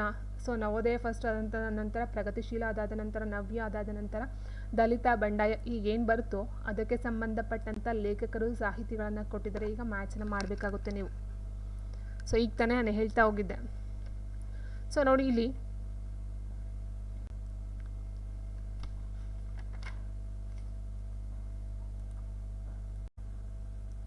ಸೊ ಮೇಯ್ನಾಗಿ ನಮ್ಗೆ ಗೊತ್ತಿರೋದೇನು, ಬರಗೂರು ರಾಮಚಂದ್ರಪ್ಪ. ಎಲ್ಲಿ ಬರ್ತಾರೆ ಗೊತ್ತಾ? ಬರಗೂರು ರಾಮಚಂದ್ರಪ್ಪ ಮೇಯ್ನಾಗಿ ಬಂಡಾಯದಲ್ಲಿ ಬರ್ತಕ್ಕಂಥ, ನಾನು ಆಲ್ರೆಡಿ ಹೇಳಿದಾಗೆ ಮೇಯ್ನಾಗಿ ಬರ್ತಕ್ಕಂಥದ್ದು ಬರಗೂರು ರಾಮಚಂದ್ರಪ್ಪ ಬಂಡಾಯ ನೋಡಿ ಕೊಟ್ಟಿದ್ದಾರೆ.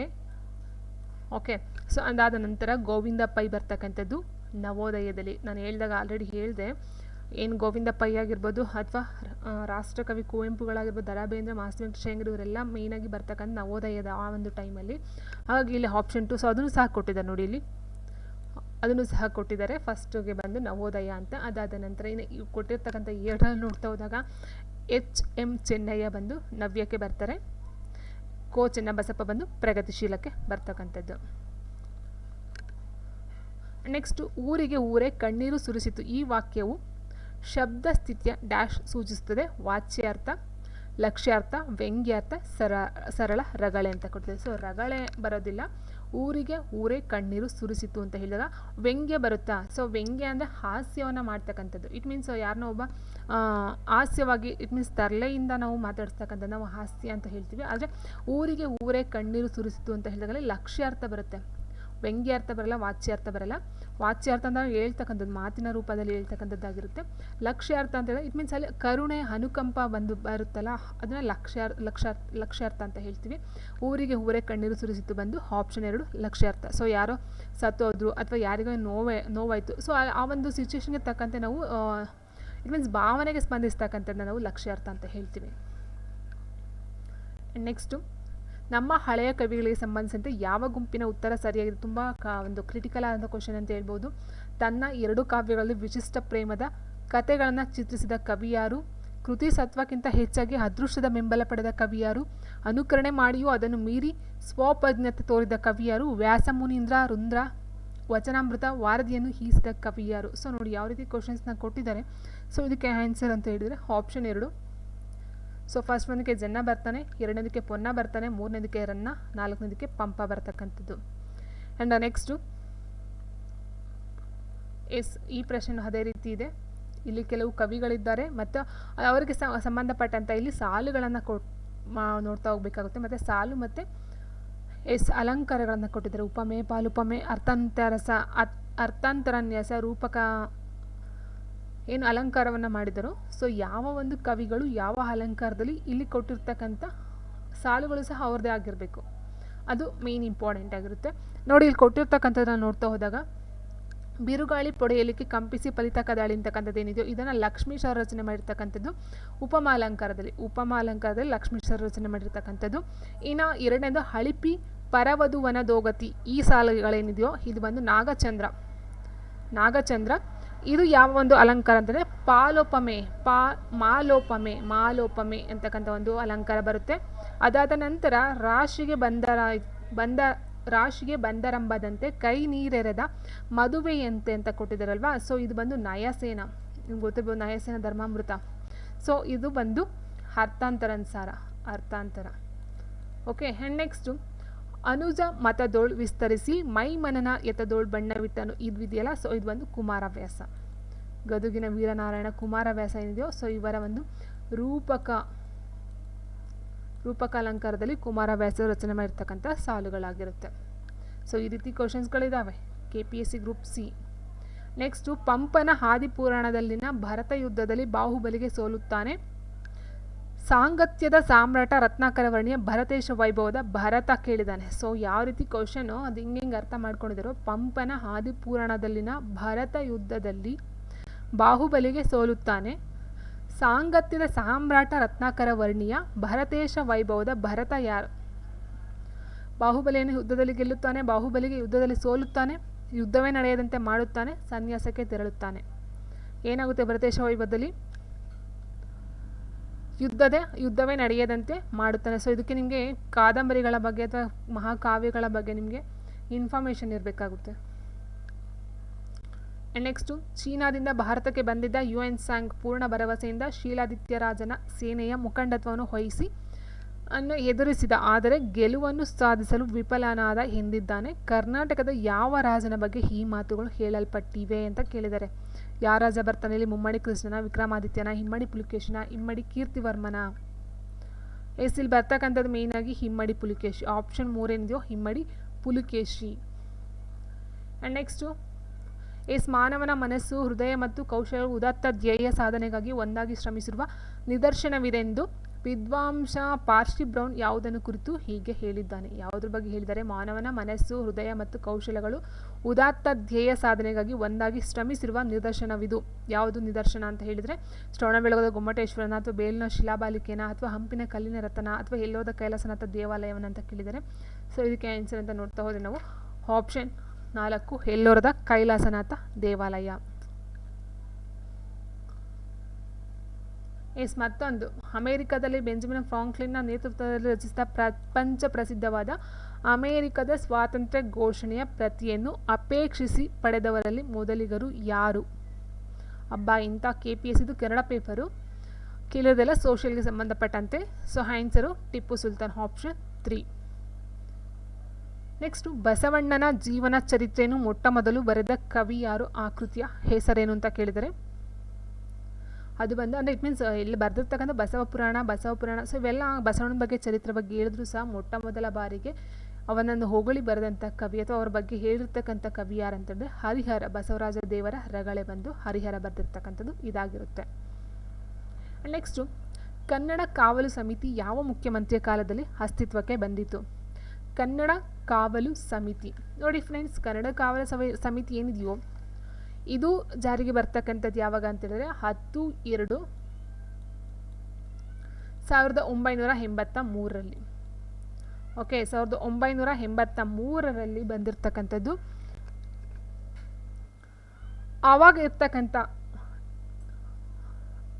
CM ಮುಖ್ಯಮಂತ್ರಿ ಯಾರಂತ ಹೇಳಿದ್ರೆ ರಾಮಕೃಷ್ಣ ಹೆಗಡೆ ಅವರು. ಆಪ್ಷನ್ 2 ರಾಮಕೃಷ್ಣ ಹೆಗಡೆ 83-85 ಇರ್ತಾರೆ.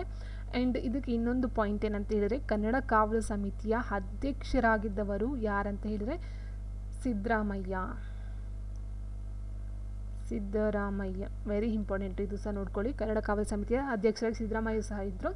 ಇದು ಸ್ಟಾರ್ಟ್ ಆಗಿದ್ದು 83ರಲ್ಲಿ. ರಾಮಕೃಷ್ಣ ಹೆಗಡೆ ಅವರು ಆಗ ಮುಖ್ಯಮಂತ್ರಿ ಆಗಿದ್ದವರು.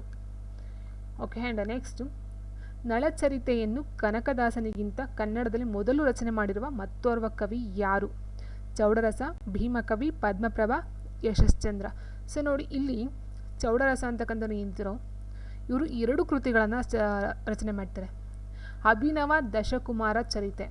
ಓಕೆ, ಅಭಿನವ ದಶಕುಮಾರ ಚರಿತೆ ಅಂತಕ್ಕಂಥದ್ದು ಒಂದು. ಆ್ಯಂಡ್ ನೆಕ್ಸ್ಟು ನಳಚಂಪು ಅಂತಕ್ಕಂಥದ್ದು, ನಳಚಂಪು. ಸೊ 2 ಕೃತಿಯನ್ನು ಮಾಡ್ತಾರೆ. ಅಭಿನವ ದಶಕುಮಾರ ಚರಿತ್ರೆ, ನಳಚಂಪು 2 ಗ್ರಂಥಗಳನ್ನು ರಚನೆ ಮಾಡ್ತಕ್ಕಂಥದ್ದು ಚೌಡರಸ. ಈ ಒಂದು ನಳಚಂಪು ಏನಿದೆಯೋ ಇದನ್ನು ನಳಚರಿತ್ರೆ ಅಂತ ಕನಕದಾಸರು ಮತ್ತೊಮ್ಮೆ ರಚನೆಯನ್ನು ಮಾಡ್ತಕ್ಕಂಥದ್ದಾಗಿರುತ್ತೆ.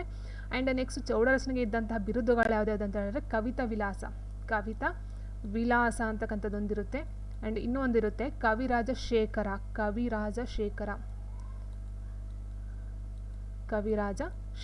ಮತ್ತು ಕವಿತಾ ವಿಲಾಸ ಅಂತಕ್ಕಂಥ 2 ಬಿರುದುಗಳನ್ನು ಚೌಡರಸ ಹೊಂದಿರತಕ್ಕಂಥದ್ದು ಆಗಿರುತ್ತೆ. ಆ್ಯಂಡ್ ನೆಕ್ಸ್ಟು, ತಾಳಬೇಕು ತಕ್ಕ ಮೇಳಬೇಕು ಶಾಂತ ವೇಳೆ ಬೇಕು ಗಾನ ಪಡುವಾಗೆ ಈ ಸಾಲುಗಳ ಕೀರ್ತನಕಾರ ಯಾರು ಅಂತ ಕೇಳಿದರೆ ತುಂಬ ಸಲ ಕೇಳಿದ್ದಾರೆ. ತಾಳಬೇಕು ತಕ್ಕ ಮೇಳಬೇಕು ಇದು ಪುರಂದರದಾಸರ ಕೀರ್ತನೆಗಳಲ್ಲಿ ಬರೆದಿರ್ತಕ್ಕಂಥ ಕೆಲವೊಂದು ಸಾಲುಗಳು. ಆ್ಯಂಡ್ ನೆಕ್ಸ್ಟು, ಗುಂಪಿನಲ್ಲಿರುವ ಬಿಡಿಸಲಾರದ ಪದ ಯಾವುದು? ನೋಡಿ, ಈ ಕ್ವಶನು ಎಂಥ ಇದಿದೆ ಅಂತ, ಕೈದು ಎಣ್ಣೆ ಬೆಣ್ಣೆ ಬೇಲಿ. ಇಲ್ಲಿ ಬಿಡಿಸಲಾದ ಇಟ್ ಮೀನ್ಸ್ ಎಲ್ಲ 2 ಪದ ಇರ್ತಕ್ಕಂಥದ್ದು, 2 ಅಕ್ಷರ ಇರ್ತಕ್ಕಂಥದ್ದು. ಆದರೆ ಒಂದು ಪದ ಮಾತ್ರ ಬಿಡಿಸೋಕ್ಕಾಗಲ್ಲ, ಮಿಕ್ಕಿದ್ದನ್ನೆಲ್ಲ ಬಿಡಿಸ್ಬೋದಂತೆ. ನೋಡಿ, ಬಿಡಿಸಲಾರದ ಪದ ಯಾವುದು ಅಂತ ಹೇಳಿದ್ರೆ ಆಪ್ಷನ್ 4 ಬೇಲಿ. ಇನ್ನೊಂದು ಎಕ್ಸಾಮಲ್ಲಿ ಕೇಳಿದರು, ಬೆಣ್ಣೆ ಪದದ ವಿಗ್ರಹ ರೂಪವನ್ನು ಕೇಳಿದರೆ ಬೆಣ್ಣೆ ಪದದ ವಿಗ್ರಹ ಏನಂತ ಹೇಳಿದ್ರೆ ಬೆಳ್ ಪ್ಲಸ್ ನೆಯ್. ಸೊ ಇದು ಬೆಣ್ಣೆ ಪದದ ವಿಗ್ರಹ ರೂಪ. ಅದೇ ರೀತಿ ಎಣ್ಣೆ ಅಂತ ಹೇಳಿದ್ರೆ ಎಲ್ ಪ್ಲಸ್ ನೈ. ಓಕೆ, ಸೊ ಇಲ್ಲಿ ಬಿಡಿಸಲಾರದ ಪದ ಯಾವುದು ಅಂತ ಹೇಳಿದ್ರೆ ಬೇಲಿ. ಸೊ ಈ ರೀತಿಯೆಲ್ಲ KPSC ಕೇಳ್ತಕ್ಕಂಥದ್ದಿದೆ. ಆ್ಯಂಡ್ ನೆಕ್ಸ್ಟ್, ಕೆಳಕಂಡ ಪದಗಳಲ್ಲಿ ಆದಿ ಪ್ರತ್ಯಯವಿರುವ ಪದ ಯಾವುದು ಅಂತ ಕೇಳಿದರೆ ಆದಿ ಪ್ರತ್ಯಯ, ಅಂತ್ಯ, ಸೊ ಮಧ್ಯ. ನಿಮ್ಗೆ ಆದಿನ ಮೊದಲು ಬರ್ತಕ್ಕಂಥದ್ದು ಹೌದಲ್ವಾ? ಸೊ ಆದಿ ಪ್ರತ್ಯಯವಿರುವ ಪದ ಯಾವುದು? ಸೊ ಆನ್ಸರು ಪ್ರಕೃತಿ. ಎಸ್, ಆಪ್ಷನ್ 2 ಪ್ರಕೃತಿ. ಸೊ ನಮಗೆ ಗೊತ್ತಿದೆ ಪ್ರತ್ಯಯ ಅಂದರೆ ವಿಭಕ್ತಿ ಪ್ರತ್ಯಯ ಅಂತ ಗೊತ್ತಿದೆ. ಆದರೆ ಆದಿ ಪ್ರತ್ಯಯ ಅಂದರೆ ಏನು? ಸೊ ಇದೊಂದು ಡೌಟ್ ಇದ್ದೇ ಇರುತ್ತೆ. ಆದಿ ಮೀನ್ಸ್ ಮೊದಲು ಹೌದಲ್ವಾ? ಸೊ ಆದಿ ಮೊದಲು, ಅಥವಾ ಇನ್ನೊಂದು ಹೇಳ್ತೀವಿ ಇಂಗ್ಲೀಷಲ್ಲಿ ಪ್ರೆಫಿಕ್ಸ್ ಅಂತ ಹೇಳ್ತೀವಿ. ಪ್ರೆಫಿಕ್ಸು ಸಫಿಕ್ಸ್ ಹೇಳ್ತೀವಲ್ಲ. ಸೊ ಪ್ರೆಫಿಕ್ಸ್ ಅಂತ ಹೇಳಿದ್ರೆ ಒಂದು ವರ್ಡ್ನ ಮೊದಲು ಸೇರಿಸ್ತಕ್ಕಂಥ ಪ್ರೆಫಿಕ್ಸ್ ಅಂತ ಹೇಳ್ತೀವಿ. ಸಫಿಕ್ಸ್ ಅಂತ ಹೇಳಿದ್ರೆ ಒಂದು ವರ್ಡ್ನ ನಂತರ ಸೇರಿಸ್ತಕ್ಕಂಥದ್ದನ್ನ ನಾವು ಸಫಿಕ್ಸ್ ಅಂತ ಹೇಳ್ತೀವಿ. ಅದೇ ರೀತಿ ಇಲ್ಲೂ ಸಹ ನೋಡಿ, ಚೂಗೆಗೆ ಮೇ ಸೇರಿಸಿದ್ರೆ ಮೆಚ್ಚುಗೆ ಆಗುತ್ತೆ. ಬಟ್ ಚುಗೆ ಪದಕ್ಕೆ ಅರ್ಥನೇ ಇಲ್ಲ ನಮಗೆ. ಅದೇ ರೀತಿ ನಡತೆ ಅನ್ನಕ್ಕಂಥದ್ದು ವರ್ಡ್ ಅಲ್ವಾ? ಡವ ಬರೋದಿಲ್ಲ. ಸೊ ಅದೇ ರೀತಿ ನೋಡಿ, ಕೃತಿ ಇದೆ. ಕೃತಿ ಪದಕ್ಕೆ ಮೀನಿಂಗ್ ಇದೆ. ಕೃತಿ ಪದಕ್ಕಿಂತ ಮೊದಲು ನಾವು ಆದಿ ಅಂತ ಹೇಳಿದ್ರೆ ನೋಡಿ, ಮೊದಲು ಸೇರಿಸ್ತಕ್ಕಂಥದ್ದು ಪ್ರಕೃತಿ. ಸೊ ಇದು ನಾವು ಆದಿ ಪ್ರತ್ಯಯ ಅಂತ ಹೇಳಬಹುದಾಗಿರುತ್ತೆ. ಆ್ಯಂಡ್ ನೆಕ್ಸ್ಟು ಕುರಿತೊದದಂ ಕಾವ್ಯ ಪ್ರಯೋಗ ಪರಿಣಾಮತಿಗಳು ಈ ಮಾತುಗಳು ಯಾವ ಕೃತಿಯಲ್ಲಿ ಬಂದಿವೆ? ಸೊ ತುಂಬ ಈಸಿ ಕ್ವಶನ್ ಇದು. ಸೊ ತುಂಬ ಸಲ ಕೇಳಿರ್ತಕ್ಕಂಥದ್ದು ಕವಿರಾಜ ಮಾರ್ಗ. ಅಫ್ಕೋರ್ಸ್ ಒಂದು ಕವಿರಾಜ ಮಾರ್ಗದಲ್ಲಿ ಬಂದಿರತಕ್ಕಂಥದ್ದು. ಇನ್ನು ನೆಕ್ಸ್ಟ್ ನೋಡ್ತಾ ಹೋದರೆ ಉತ್ತರ ದ್ರಾವಿಡ ಭಾಷೆಗಳಲ್ಲಿ ಸೇರುವ ಭಾಷೆಗಳೆಂದರೆ ಯಾವ್ಯಾವುದು? ಇದಂತೂ ತುಂಬ ಸಲ ಕೇಳಿದ್ದಾರೆ, ಒಂದು ಸಲ ಅಲ್ಲ ಎಷ್ಟೊಂದು ಸಲ ಕೇಳಿದ್ದಾರೆ. ಇಟ್ ಮೀನ್ಸ್ ಉತ್ತರ ದ್ರಾವಿಡ ಆಗಿರ್ಬೋದು ಅಥವಾ ದಕ್ಷಿಣ ದ್ರಾವಿಡ ಆಗಿರ್ಬೋದು, ದ್ರಾವಿಡ ಭಾಷೆಗೆ ಸಂಬಂಧಪಟ್ಟಂತೆ ಒಂದು ಕ್ವಶನ್ಸ್ ಕಂಪಲ್ಸರಿ ಇದ್ದೇ ಇರುತ್ತೆ. ಉತ್ತರ ದ್ರಾವಿಡ ಭಾಷೆಗಳಲ್ಲಿ ಸೇರುವ ಭಾಷೆಗಳೆಂದರೆ ಯಾವ್ಯಾವುದು ಅಂತ ಹೇಳಿದ್ರೆ ಆಪ್ಷನ್ 3 ಕುರುಕ್, ಮೋಲ್ತಾ, ಬ್ರಾಹ್ಮಿ ಅಂತಕ್ಕಂಥದ್ದಾಗಿರುತ್ತೆ. ಆ್ಯಂಡ್ ನೆಕ್ಸ್ಟು ಮಾನವನೆತ್ತರ ಆಗಸದಿರಿಗೆ ಏರುವವರೆಗೂ ಏರೆವು, ಮಾನವ ಹೃದಯಕ್ಕೆ ವಿಶ್ವವಿಶಾಲತೆ ಹಾಯುವವರೆಗೂ ಹಾದೆವು, ನವೋದಯದ ಆಶಾವಾದವನ್ನು ಹೊಮ್ಮಿಸುವ ಈ ಪ್ರಸಿದ್ಧ ಕವನದ ಕರ್ತೃ ಯಾರು? ಸೊ ನೋಡಿ, ಇಲ್ಲಿ ಕೊಟ್ಟಿರ್ತಕ್ಕಂಥ ಕುವೆಂಪು, ದ ರಾ ಬೇಂದ್ರೆ, ಪೂತಿನ, ವಿ ಸೀತಾರಾಮಯ್ಯ ಎಲ್ಲರೂ ಸಹ ನವೋದಯದಲ್ಲೇ ಬರ್ತಕ್ಕಂಥವ್ರು. ಆದರೆ ಇಲ್ಲಿ ಕೊಟ್ಟಿರ್ತಕ್ಕಂಥ ಸಾಲುಗಳ ಅಥವಾ ಕವನಗಳ ಕರ್ತೃ ಯಾರಂತ ಹೇಳಿದರೆ ಆಪ್ಷನ್ 4 ವಿ ಸೀತಾರಾಮಯ್ಯ. ಇದ್ರ ಬಗ್ಗೆ ನೆಕ್ಸ್ಟ್ ನಾನು ಹೇಳ್ತಾ ಹೋಗ್ತೀನಿ. ಆ್ಯಂಡ್ ನೆಕ್ಸ್ಟ್ ಪಟ್ಟಿ 1 ಪಟ್ಟಿ 2 ಕೊಟ್ಟಿದ್ದಾರೆ. ಸಾಹಸ ಭೀಮ ವಿಜಯ, ಪ್ರಭುಲಿಂಗ ಲೀಲೆ, ಭರತೇಷ್ಟ ವೈಭವ, ಶಬ್ದಮಣಿ ದರ್ಪಣ ಏನು ಕೊಟ್ಟಿದ್ದಾರೋ ಇದು ಯಾವ ಒಂದು ಪ್ರಕಾರಕ್ಕೆ ಸೇರಿರ್ತಕ್ಕಂಥದ್ದು ಅಂತಕ್ಕಂಥದ್ದು. ಸೊ ನೋಡಿ, ಸಾಹಸ ಭೀಮ ವಿಜಯ ಅಂತಕ್ಕಂಥದ್ದು ಏನು, ಇದನ್ನು ನಾವು ಗದಾಯುದ್ಧ ಅಂತಲೂ ಹೇಳ್ತೀವಿ. ನಾವು ಈ ಥರ ಇನ್ನೊಂದು ಹೆಸರು ಅಂತ ಹೇಳಿದ್ರೆ ಗದಾಯುದ್ಧ. ಇದನ್ನು ರಚನೆ ಮಾಡಿರ್ತಕ್ಕಂಥದ್ದು ರನ್ನ. ಯಾವುದರ ಪ್ರಕಾರ ಅಂತ ಹೇಳಿದ್ರೆ ಸಾಹಸ ಭೀಮ ವಿಜಯ ಅಂತಕ್ಕಂಥದ್ದು ಏನಿದೆಯೋ ಇದು ಬಂದು ಚಂಪು ಕಾವ್ಯ. ಚಂಪು ಮೀನ್ಸ್ ಕನ್ನಡ ಮತ್ತು ಪದ್ಯ ಮತ್ತು ಗದ್ಯ ಎರಡಲ್ಲೂ ಮಿಕ್ಸ್ ಆಗಿರ್ತಕ್ಕಂಥದ್ದು ಮಿಶ್ರಣ ಚಂಪು ಆಗಿರುತ್ತೆ. ಅದು ಸಾಹಸ ಭೀಮ ವಿಜಯ ಅಥವಾ ಗದಾಯುದ್ಧ ಅಂತ ಹೇಳ್ತೀವಿ. ಅದನ್ನು ರಚನೆ ಮಾಡಿರ್ತಕ್ಕಂಥದ್ದು ರನ್ನಾರವರು. ಇನ್ನು ಪ್ರಭುಲಿಂಗ ಲೀಲೆ ಚಾಮರಸರವರು ರಚನೆಯನ್ನು ಮಾಡಿರ್ತಕ್ಕಂಥದ್ದು ಚಾಮರಸ ಪ್ರಭುಲಿಂಗ ಲೀಲೆ. ಸೊ ಇದು ಇರ್ತಕ್ಕಂಥದ್ದು ಷಟ್ಪದಿ. ಆಪ್ಷನ್ 1 ಷಟ್ಪದಿಯಲ್ಲಿ ಇರ್ತಕ್ಕಂಥದ್ದಾಗಿರುತ್ತೆ. ಇನ್ನು ಭರತೇಶ ವೈಭವ ನಿಮ್ಗೆ ಗೊತ್ತೇ ಇದೆ, ರತ್ನಾಕರ ವರ್ಣಿಯವರು ಬರೆದಿರ್ತಕ್ಕಂಥದ್ದು. ಇದು ಬಂದು ಯಾವುದರಲ್ಲಿದೆ ಅಂತ ಹೇಳಿದ್ರೆ ಸಾಂಗತ್ಯ. ಇನ್ನು ಶಬ್ದಮಣಿ ದರ್ಪಣ ಲಾಸ್ಟ್ ಬಂದು ಇದು ಕೇಶಿರಾಜನ ಬರೆದಿರ್ತಕ್ಕಂಥದ್ದು. ಕೇಶಿರಾಜನ ಶಬ್ದಮಣಿ ದರ್ಪಣ ಆ್ಯಂಡ್ ಕನ್ನಡದ ಮೊಟ್ಟ ಮೊದಲ ಲಕ್ಷಣ ಗ್ರಂಥ ಅಂತಲೂ ಸಹ ಹೇಳ್ಬಹುದಾಗಿರುತ್ತೆ ಈ ಒಂದು ಶಬ್ದಮಣಿ ದರ್ಪಣ. ಇದು ಬಂದು ಕಂದ ಪದ್ಯದಲ್ಲಿ ಇರ್ತಕ್ಕಂಥದ್ದು ಆಗಿರುತ್ತೆ.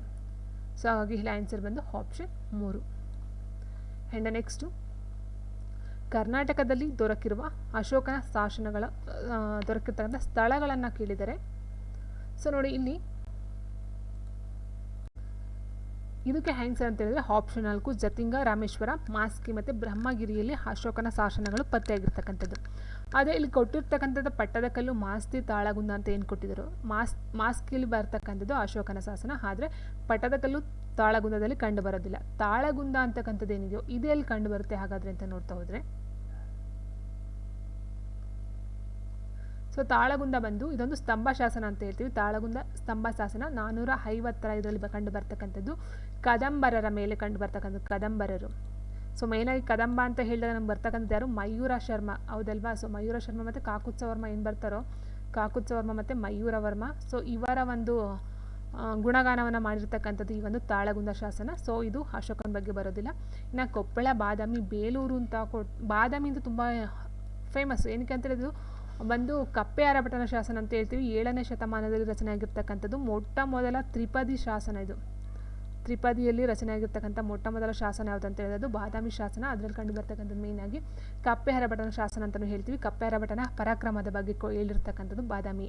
ಆ್ಯಂಡ್ ನೆಕ್ಸ್ಟ್ ನೋಡ್ತಾ ಹೋದರೆ ಹಾತಕೂರು ಕೊಟ್ಟಿದ್ದಾರೆ. ಸೊ ಹಾತಕೂರು ಅಷ್ಟೇ. ಹಾತಕೂರು ಬಂದು ಯಾವ ಇದರಲ್ಲಿ ಕಂಡು ಬರ್ತಾರೆ ಅಂತ ಹೇಳಿದ್ರೆ ಈ ಒಂದು ದಕ್ಷಿಣ ಕರ್ನಾಟಕ ಮಂಡ್ಯ ಜಿಲ್ಲೆಯಲ್ಲಿ ಕಂಡು ಬರ್ತಕ್ಕಂಥ ಹಾತಕೂರು ಅಂತಕ್ಕಂಥ ಒಂದು ಊರು. ಅಲ್ಲಿ ಮೇಯ್ನಾಗಿ ರಾಷ್ಟ್ರಕೂಟರ ಬಗ್ಗೆ ಕಂಡು ಬರುತ್ತೆ. ಹಾತಕೂರು ರಾಷ್ಟ್ರಕೂಟರು. ಸೊ ಓಕೆ, ರಾಷ್ಟ್ರಕೂಟರ ಆಳ್ವಿಕೆಯಲ್ಲಿ ಮೇಯ್ನಾಗಿ ಬರ್ತಕ್ಕಂಥ 3ನೇ ಕೃಷ್ಣ ಏನು ಬರ್ತಾನೋ ಅವರ ಆಳ್ವಿಕೆಯ ಬಗ್ಗೆ ಅಥವಾ ಅವರ ಒಂದು ಪರಾಕ್ರಮದ ಬಗ್ಗೆ, ಪ್ರಶಂಸೆಯ ಬಗ್ಗೆ. ಮತ್ತು ಇನ್ನೂ ಒಂದು ಪಾಯಿಂಟ್ ಬರುತ್ತೆ ಏನಂತ ಹೇಳಿದ್ರೆ ಇಲ್ಲಿ ನಾಯಿಯ ಪರಾಕ್ರಮವನ್ನು ಪ್ರಶಂಸೆ ಮಾಡ್ತಕ್ಕಂಥ ಒಂದು ಶಾಸನ ಯಾವುದು ಅಂತಲೂ ಕೇಳ್ಬೋದು. ಹಾತಕೂರು ಶಾಸನ ಇದೆ, ಇಲ್ಲಿ ನಾಯಿಯ ಬಗ್ಗೆ ಒಂದು ಪ್ರಶಂಸೆನೂ ಸಹ ಮಾಡ್ತಾರೆ. Very important. ಹಾತಕೂರು ಶಾಸನ ರಾಷ್ಟ್ರಕೂಟರು ಮತ್ತು ಒಂದು ನಾಯಿಯ ಬಗ್ಗೆ ಪರಾಕ್ರಮದ ಬಗ್ಗೆ ಹೇಳ್ತಕ್ಕಂಥದ್ದು ಹಾತಕೂರು ಶಾಸನ ಆಗಿರುತ್ತೆ. ಆ್ಯಂಡ್ ಅಶೋಕನ ಶಾಸನ ಅಂತ ಹೇಳಿದಾಗ ಜತಿಂಗ, ರಾಮೇಶ್ವರ, ಮಾಸ್ಕಿ ಮತ್ತು ಬ್ರಹ್ಮಗಿರಿ ಇದು ಇವ್ರದ್ದಾಗಿರುತ್ತೆ. ಆ್ಯಂಡ್ ನೆಕ್ಸ್ಟ್ ಪ್ರಶ್ನೆ ಹೀಗಿದೆ, ಬನವಾಸಿ ಯಾವ ತಾಲೂಕಿನಲ್ಲಿದೆ, ಅಲ್ಲಿನ ಪ್ರಸಿದ್ಧ ದೇವಾಲಯ ಯಾವುದು ಅಂತ ಕೇಳಿದರೆ ನೋಡಿ ಫ್ರೆಂಡ್ಸ್, ಸಾಗರ ತಾಲೂಕು, ಶಿರಸಿ, ಹಾವೇರಿ, ಹಾನಗಲ್ ಅಂತ ಕೊಟ್ಟಿದ್ದಾರೆ. ಸೊ ಸಾಗರದಲ್ಲೂ ಬರೋದಿಲ್ಲ, ಹಾವೇರಿ ಬರೋದಿಲ್ಲ, ಹಾನಗಲಲ್ಲಿ ಬರೋದಿಲ್ಲ. ಶಿರಸಿ ಏನಿದೆಯೋ ಶಿರಸಿ, ಇಲ್ಲಿ ಮಧುಕೇಶ್ವರ ದೇವಾಲಯ ಇದೆಯಲ್ಲ, ಸೊ ಇದು ಬಂದು ಬನವಾಸಿ ಇಲ್ಲಿ ಕಂಡು ಬರ್ತಕ್ಕಂಥದ್ದು. ಸೊ ಇದು ಅಂತ ಹೇಳಿದ್ರೆ ಇನ್ನು ಉತ್ತರ ಕನ್ನಡ ಏನಿದೆಯೋ ಉತ್ತರ ಕನ್ನಡ ಇಲ್ಲಿ ಕಂಡು ಬರ್ತಕ್ಕಂಥದ್ದು ಬನವಾಸಿ. ಉತ್ತರ ಕನ್ನಡದ ಶಿರಸಿ ತಾಲೂಕಿನಲ್ಲಿ ಕಂಡು ಬರ್ತಕ್ಕಂಥದ್ದು. ವರದಾ ನದಿ ಗೊತ್ತಿರ್ಬೋದು ನಿಮಗೆ, ವರದಾ ನದಿಯ ಮೇಲೆ ಇರ್ತಕ್ಕಂಥದ್ದು, ವರದಾ ನದಿಯ ಮೇಲೆ ಇರ್ತಕ್ಕಂಥದ್ದು. ಇದರ ಒಂದು ಹಿಂದಿನ ಹೆಸರು ಅಂತ ಹೇಳಿದ್ರೆ ವೈಜಯಂತಿಪುರ ಅಂತ ಇತ್ತು ಬನವಾಸಿಗೆ. ಅದು ಕದಂಬರ ರಾಜನೆಗೂ ಸಹ ಮಾಡ್ಕೊಂಡಿರ್ತಾರೆ. ವೈಜಯಂತಿಪುರ ಅಂತಕ್ಕಂಥದ್ದು ಬನವಾಸಿಯ ಹಳೆಯ ಹೆಸರು, ಅದು ಇರ್ತಕ್ಕಂಥದ್ದು ಉತ್ತರ ಕನ್ನಡ ಜಿಲ್ಲೆಯ ಶಿರಸಿ ತಾಲೂಕಿನಲ್ಲಿ ಇರ್ತಕ್ಕಂಥದ್ದು. ಪ್ರಸಿದ್ಧ ದೇವಾಲಯ ಅಂತ ಹೇಳಿದ್ರೆ ಮಧುಕೇಶ್ವರ ದೇವಾಲಯ. ಆ್ಯಂಡ್ ನೆಕ್ಸ್ಟು ಪಂಪಾ ಯಾತ್ರೆ ಯಾರ ಪ್ರವಾಸ ಕಥನ ಅಂತ ಕೇಳಿದರೆ, ಸೊ ಪಂಪಾ ಯಾತ್ರೆ ಅಂತ ಹೇಳಿದರೆ ವಿ ಸೀತಾರಾಮಯ್ಯ, ಆಪ್ಷನ್ 2 ವಿ ಸೀತಾರಾಮಯ್ಯರವರದು. ಸೊ ಆ್ಯಂಡ್ ನೆಕ್ಸ್ಟ್ ಬಂದು ಇನ್ನು ವೀಕರ್ ಗೋಕಾಕ್ ಅಂತ ಹೇಳಿದ್ರೆ ಸಮುದ್ರದಾಚೆಯಿಂದ ಬರುತ್ತೆ. ಸಮುದ್ರದಾಚೆಯಿಂದ ಅದಾದ ನಂತರ ಇನ್ನೊಂದು ಬರುತ್ತೆ ಹಿಂದಲ್ಲ ನಾಳೆ ಅಂತಕ್ಕಂಥದ್ದು ಒಂದು ಬರುತ್ತೆ. ಇದು ವೀಕರ್ ಗೋಕಾಕರ್ದು ಪ್ರವಾಸ ಕಥನ. ಆ್ಯಂಡ್ ಗೋರೂರು ರಾಮಸ್ವಾಮಿ ಅಯ್ಯಂಗರ್ ಅಂತ ಹೇಳಿದಾಗ ಅಲ್ಲಿ ಬರ್ತಕ್ಕಂಥದ್ದು ಅಮೇರಿಕಾದಲ್ಲಿ ಗೋರೂರು ಬಂದು ಗೋರೂರು ರಾಮಸ್ವಾಮಿ ಅಯ್ಯಂಗರ್ದು. ಇನ್ನು ಶಿವರಾಮ್ ಕಾರಂತ್ರವರದು ಅಪೂರ್ವ ಪಶ್ಚಿಮ, ಶಿವರಾಮ್ ಕಾರಂತ ಅಪೂರ್ವ ಪಶ್ಚಿಮ, ಗೋರೂರು ರಾಮಸ್ವಾಮಿ ಅಯ್ಯಂಗರ್ ಬಂದು ಅಮೇರಿಕಾದಲ್ಲಿ ಗೋರೂರು, ವಿ ಸೀತಾರಾಮಯ್ಯ ಬಂದು ಪಂಪಾ ಯಾತ್ರೆ, ವೀಕರ್ ಗೋಕಾಕ್ ಬಂದು ಸಮುದ್ರದಾಚೆಯಿಂದ ಮತ್ತು ಇಂದಲ್ಲ ನಾಳೆ 2 ಬರುತ್ತೆ ಅವ್ರದ್ದು ಒಂದು ಪ್ರವಾಸ ಕಥನಗಳು. ಆ್ಯಂಡ್ ನೆಕ್ಸ್ಟ್ ಇನ್ನು ಇವ್ರ ಬಗ್ಗೆ ನೋಡ್ತಾ ಹೋದರೆ ವಿ ಸೀತಾರಾಮಯ್ಯವ್ರ ಬಗ್ಗೆ ನೋಡ್ತಾ ಹೋದರೆ ಇವರನ್ನ ವಿ ಸಿ ಅಂತ ಹೇಳ್ತಾರೆ ಅಥವಾ ವಿ ಸೀತಾರಾಮಯ್ಯ ಅಂತ ಹೇಳ್ತೀವಿ. 1899 ಅಕ್ಟೋಬರ್ 2ರಂದು ಬೆಂಗಳೂರು ಜಿಲ್ಲೆಯ ಬೂದಿಗೆರೆ ಗ್ರಾಮದಲ್ಲಿ ಜನಿಸ್ತಾರೆ. ತಂದೆ ವೆಂಕಟರಾಮಯ್ಯ, ತಾಯಿ ದೊಡ್ಡ ವೆಂಕಟಮ್ಮ. ಇನ್ನು ಇವರ ಮೊದಲ ಕೃತಿ ಅಂತ ಹೇಳಿದ್ರೆ ಪಂಪಾ ಇದೆ. ಆ್ಯಂಡ್ ಇನ್ನೊಂದು ಇದರ ಒಂದು ವಿಶೇಷತೆ ಅಂತ ಹೇಳಿದ್ರೆ ಇದು ಪ್ರವಾಸ ಸಾಹಿತ್ಯದ ಪ್ರಕಾರದಲ್ಲಿ ಮೊಟ್ಟ ಮೊದಲನೆಂಬ ಕೀರ್ತಿಯನ್ನು ಸಹ ಪಡ್ಕೊಂಡಿದೆ. ಇಟ್ ಮೀನ್ಸ್ ಪ್ರವಾಸ ಕಥನದಲ್ಲೇ ಮೊಟ್ಟ ಮೊದಲ ಪ್ರವಾಸ ಕಥನ ಅಂತ ಹೇಳಿದ್ರೆ ಅದು ಪಂಪಾ ಯಾತ್ರೆ ಆಗಿರುತ್ತೆ. ಆ್ಯಂಡ್ ಇವರ ಕವನ ಸಂಕಲನಗಳು ಬಂದು ದೀಪಗಳು, ಗೀತಗಳು, ನಿಳಲು, ಬೆಳಕು, ದ್ರಾಕ್ಷಿ, ದಾಳಿಂಬೆ, ಹೆಜ್ಜೆ, ಪಾಡು, ಅರಳು ಬರೋ ಕೃತಿಗೆ 1973ರಲ್ಲಿ ಕೇಂದ್ರ ಸಾಹಿತ್ಯ ಅಕಾಡೆಮಿ ಪ್ರಶಸ್ತಿಯು ಸಹ ಇವರಿಗೆ ತಂದು ಕೊಡ್ತಕ್ಕಂಥದ್ದು. ಆ್ಯಂಡ್ ಲಲಿತ ಪ್ರಬಂಧ ಅಂತ ಹೇಳಿದ್ರೆ ಬೆಳದಿಂಗಳು, ಸೀಕರಣೆ ಅಂತಕ್ಕಂಥದ್ದು. ನಾಟಕಗಳು ಬಂದು ಆಗ್ರಹ, ಸೋಬ್ರಾಹ್ ರುಸ್ತುಂ, ಶ್ರೀಶೈಲ ಶಿಖರ ಇವೆಲ್ಲ ಬಂದು ನಾಟಕಗಳಾಗಿ ಇರ್ತಕ್ಕಂಥದ್ದು ಆಗಿದೆ. ಆ್ಯಂಡ್ ನೆಕ್ಸ್ಟ್ ನೋಡ್ತಾ ಹೋಗೋಣ. ಚಂದ್ರಶೇಖರ್ ಕಂಬಾರರಿಗೆ ಕೇಂದ್ರ ಸಾಹಿತ್ಯ ಅಕಾಡೆಮಿ ಪ್ರಶಸ್ತಿ ದೊರಕಿಸಿಕೊಟ್ಟ ಕೃತಿ ಯಾವುದು ಅಂತ ಕೇಳಿದರೆ, ಸೊ ಇದೆಲ್ಲ ಇರ್ತಕ್ಕಂಥದ್ದು ಅವರ ಒಂದು ಕೃತಿಗಳನ್ನೇ, ಚಂದ್ರಶೇಖರ್ ಕಂಬಾರ ಅವರ ಕೃತಿಗಳೇ ಆಗಿರುತ್ತೆ. ಇನ್ನು ಸಿರಿ ಸಂಪಿಗೆ ಅಂತಕ್ಕಂಥದ್ದಾಗಿರ್ಬೋದು, ಕರಿಮಾಯಿ ಆಗಿರ್ಬೋದು, ಬೆಳ್ಳಿ ಮೀನು, ಸಾವಿರದ ನೆರಳು ಆಗಿರ್ಬೋದು. ಸೊ ಇವರಿಗೆ ತಂದು ಕೊಟ್ಟಂತಹ ಒಂದು ಏನು ಕೇಂದ್ರ ಸಾಹಿತ್ಯ ಅಕಾಡೆಮಿ ಪ್ರಶಸ್ತಿ ತಂದು ಕೊಟ್ಟಂಥ ಕೃತಿ ಅಂತ ಹೇಳಿದರೆ ಅದು ಬಂದು ಸಿರಿ ಸಂಪಿಗೆ ಆಗಿರುತ್ತೆ. ಕೇಂದ್ರ ಸಾಹಿತ್ಯ ಅಕಾಡೆಮಿ ಸಿರಿ ಸಂಪಿಗೆ. ಇನ್ನು ಇರ್ತಕ್ಕಂಥ ಏನಿದೆಯೋ ಸಾವಿರ ನೆರಳು ಬಂದಿದ್ದು ಇದಕ್ಕೆ ಕುಮಾರ್ ಆಸನ್ ಪ್ರಶಸ್ತಿ ಸಿಗುತ್ತೆ. ಕುಮಾರ್ ವೆರಿ ಇಂಪಾರ್ಟೆಂಟ್, ಇದು ಸಹ ಕೇಳಿದರೆ ಕುಮಾರ್ ಆಸನ್ ಪ್ರಶಸ್ತಿ 1979ರಲ್ಲಿ ಸಾವಿರ ನೆರಳು ಕೃತಿಗೆ ಸಿಕ್ಕಿರ್ತಕ್ಕಂಥದ್ದು. ಇವರ ಇನ್ನು ಹೇಳ್ತಾ ಹೋದರೆ ಕಾಡು ಕುದುರೆ ಬರುತ್ತೆ. ಕಾಡು ಕುದುರೆಗೆ ಮತ್ತು ಹರಕೆಯ ಕುರಿ, ಕಾಡು ಕುದುರೆ ಹರಕೆಯ ಕುರಿ ಎರಡಕ್ಕೂ ಸಹ ನೋಡಿ, ಇಲ್ಲಿ ಕಾಡು ಕುದುರೆ ಮತ್ತು ಹರಕೆಯ ಕುರಿ ಏನಿದೆ ಇವೆರಡೂ ಸಹ ಇದು ಸಿನಿಮಾಗಳಾಗ್ತವೆ. ಸಿನಿಮಾಗಳಾಗಿ ಇದಕ್ಕೆ ರಾಷ್ಟ್ರ ಪ್ರಶಸ್ತಿ ಸಿಗುತ್ತೆ ಎರಡಕ್ಕೂ ಸಹ. ಕಾಡು ಕುದುರೆ ಮತ್ತು ಇನ್ನೊಂದು ಹರಕೆಯ ಕುರಿ ಏನಿದೆ ಎರಡಕ್ಕೂ ಸಹ ರಾಷ್ಟ್ರ ಪ್ರಶಸ್ತಿನ ತಂದುಕೊಡುತ್ತೆ. ಅದಾದ ನಂತರ ಈ ಒಂದು ಕರಿಮಾಯಿ ಅಂತ ಏನಿದೆ ಇದೊಂದು ಕಾದಂಬರಿ ಆಗಿರುತ್ತೆ. ಆ್ಯಂಡ್ ಇದಕ್ಕೂ ಸಹ ಇದು ಸಿನಿಮಾನೇ ಆಗುತ್ತೆ. ಕರಿಮಾಯಿ ಅಂತಕ್ಕಂಥ ಆದರೆ ಇದಕ್ಕೆ ಯಾವುದೇ ಒಂದು ಪ್ರಶಸ್ತಿ ಸಿಗ್ತಕ್ಕಂಥದ್ದು ಇಲ್ಲ. And Chakori very important. Chakori ಅಂತಕ್ಕಂಥ ಇದೊಂದು ಮಹಾಕಾವ್ಯ, ಇವರ ಒಂದು ಮಹಾಕಾವ್ಯ ಕೇಳ್ತಾರೆ. ಮಹಾಕಾವ್ಯ ಚಕೋರಿ ಯಾರ ಒಂದು ಕೃತಿ ಅಂತ ಕೇಳ್ಬೋದು.